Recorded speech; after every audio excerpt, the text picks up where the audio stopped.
The issue with the company is it's moving through from the startup phase to what the next stage of its growth is. It moves from the sort of an environment of high energy survival mode to an environment where it begins to think about the future. It begins to think more long term about what the company is about. And at that stage, the inevitable orientation is to move to think about much more about how your people work and what they require out of the organisation, and also how they work together.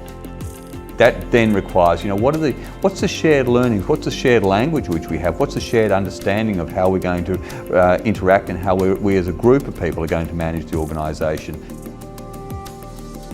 Melbourne Business School, ourselves and an external consultant to actually develop a shared understanding of both how they would operate as managers, but also specifically as how they'd operate as managers within Redbubble, both as managers and leaders, I should say.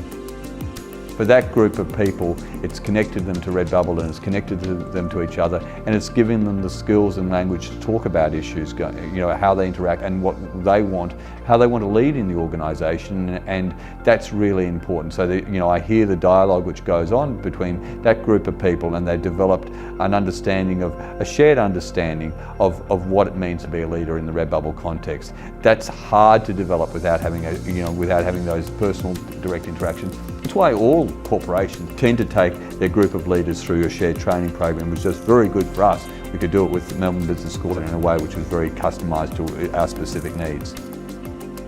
We participated in the Great Place to Work survey.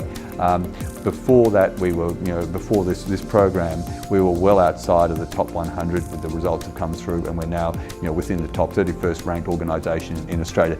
This wasn't all of it, but it was certainly a part of it, participating in that.